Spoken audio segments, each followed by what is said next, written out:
Now guys, I'll show you a really terrible illness that one of our chickens has. You see this? This bird was overmounted by the males and it developed wounds.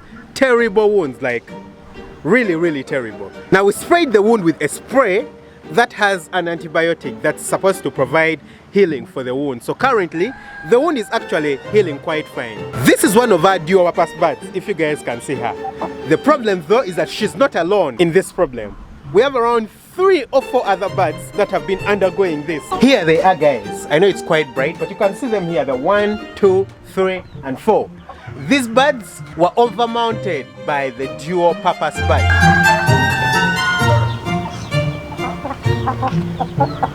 So that's why I had to remove and separate them in a different room to ensure that this doesn't happen. This doesn't occur again. Now you might wonder, what's that? What's the problem? What happened? Let me tell you guys. Ideally for a chicken farm, when the birds grow up and it reaches a point where they can mate, you need to make sure that you reduce the males in the flock or in the population. The ideal ratio is anything between 1 to 7 to 1 to 10, you know. Some people even do 1 to 12, depending on how good the males are. There are really lots and lots of debates on what the ratio should be, how many males you need to keep. But for me and for my flocks, usually I do 1 to 8, 1 to 9. That's a perfect number. Now, of course, when we got our dual-purpose birds, they were not sex. So it was most likely a ratio close to 50-50, you know. 250 females, 250 males. And over the past few months, we've been eating some of the males. But we can only eat too much, you know. Just a few of them have been reduced. So most of the males have been around. And you guys saw that they were living together in that house. But over the past few months, of course, they reached sexual maturity. And now they had to start mounting the females. But because the males were too many, literally they were raping the females. One male mounts, it goes off another one. Literally you have like 10, 20 males trying to mount one female. And they have really tough claws. The claws are sharp, they are long. So that would lead to injuring of the females, because when the female is down there and the males are overmounting it, inevitably its skin is going to get scratched and it's going to get really damaged. So right now, if you notice, guys, it's only females that we've released outside. Currently, we only have the females out. The other day, we had a bird die because it was overmounted. And guys, that's really terrible. It should never be accepted. It was probably a mistake from me. But all the males have stayed indoors. We haven't let any of the males out. I'll go in and show you guys. Okay.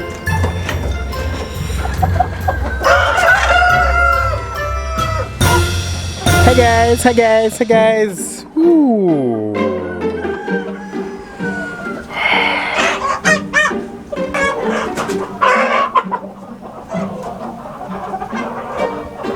So I used chicken wire, you can see it right here, to separate this structure, this chicken house, into 2 halves. One house, which is this side, you can see has the laying boxes, and this is where the females stay, this is where the hens stay. And then this other half of the chicken house has the cocks, and this is where all the men are staying. So we decided to only let the females out. It's not a punishment for the males, really. It's simply because I can't let both the males and the females out. If they do, the females are going to get raped again. So the thing that I noticed is that while the males and the females were staying together, when we opened for them, all the females, most of the females would stay indoors. They would barely move out because they were scared of being gang raped by the cocks. They were really scared, so they would never move out. It would only be the cocks out and just a few of the hens outside. So the permanent solution is that we are going to build a fence to separate the males and the females. It's advantageous. Number one, they don't overmount the females. Number two, it ensures that the eggs are not fertilized, because guys, I don't want the eggs fertilized. You're not going to be incubating and hatching the eggs, no.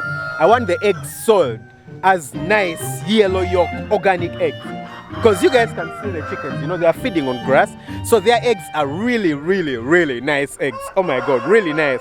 And over the past few days, we've been getting lots and lots of double yolked eggs.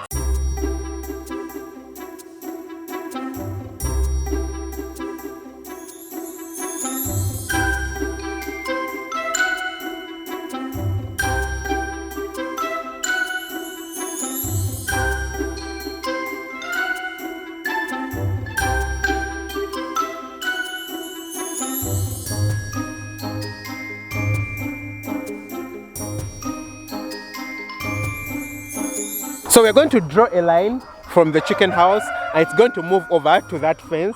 Of course, the water point is going to be on one side. You guys can see the water point over here, yeah? It's going to be on one side. We'll need to build another water point in this half. So we shall have all the males feeding from this half and all the females feeding from the other half.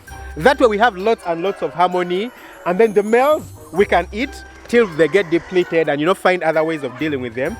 The females, we can let them lay the eggs, and then I can sell these nice yellow yolk organic eggs, guys. The eggs are tasty. I love them. I've eaten them, I've tested them, and there is nothing like them before, honestly. They are really, really tasty. So because we don't have labor to help us do the construction of the fence, I won't let the males out. But over the next 2 days, we shall have built it. It's going to be really, really quick and easy. You know, we're going to build it using chain link, and we'll just put a small door in between. But guys, the geese are almost hatching. You guys do remember that I have geese that have been incubating eggs. Well, they're over there in the tree. And a lot of you guys were complaining, wondering why I let them stay outside. Guys, these are animals. They just know what to do. They can stay and hatch from outside. Our chickens, the local chickens on the farm, they were sleeping in trees before we decided to build for them their house. You know, they were sleeping in trees and they would hatch babies, they would grow. So these things can handle staying anywhere. Anyway, the goose over here has hatched some of the gooselings. Excitement, guys. Now I won't go close, yeah? You can see how angry the goose is, yeah? It's really, really angry. It won't let me even move close. But I can see that one of the eggs has been broken. I can see a shell there. So that means we have some goslings. I've seen that we have some 2 goslings. I found one outside and it ran back inside. And so I am going to take proper care of these goslings because I don't want them dead. I don't want any of the goslings dead. So what I decided to do was to build a semi-chicken tractor. I built something over the past few days.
So guys, you can see how far I've come with construction of the tractor. This is an interesting one. It should be able to be moved around. It's going to be quite heavy though, and then have wheels. We shall figure out a way of moving it around though. So, as you could have seen, I've used this funny piece of timber before. But then I changed my mind because it just didn't make sense. I was thinking, well, since it's going to be over there, rarely used, I can use this scrappy wood. But after 3 days of raining, it will be nothing. It will be messed up completely. So I decided to change it to the nicer water-resistant timber, and you can see. So I'm trying to fix in the door. It hasn't even been fixed. You can see it over here. Yeah. So I need to fix it in. I'm going to be using some screws and a screwdriver. After this, you guys can see that I used mesh. The only thing left right now is the roofing. Putting a roof onto this, and then we shall go and put it inside the chicken shed. Prepare for the geese, guys. I really hope we're going to be getting some goslings. I really hope they are goslings.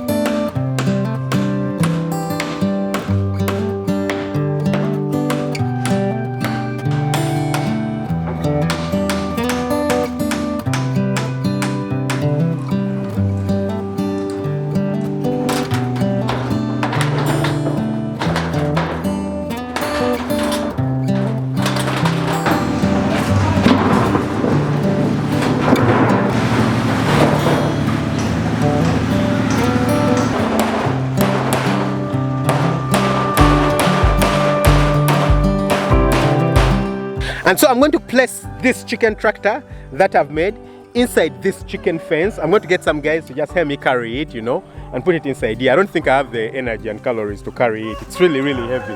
So I'll get some people to help me bring it inside here. And then because the geese really, really love eating grass and stuff like that, of course we shall give the goslings some food, but we're going to be moving it from one place to another, probably after every 1 or 2 days with the goslings inside there. And then after maybe 2 or 3 weeks, after the goslings have started putting on some proper feathers and they can swim, then we can let them out. But for now, I just can't let the goslings stay outside because we have wild animals over here, you know, and they could come and attack them and kill them. The adult geese don't have a problem on their own. The problem is the goslings, yeah? Those ones are really precious and I'm just not going to let any of them die. So I hope we're going to get quite a number of goslings. Guys, I'm really, really excited. Otherwise, thanks guys for watching. Don't forget to hit the subscribe button, smash that notification bell. That way you never miss out on an upload. Lots of love. Bye-bye.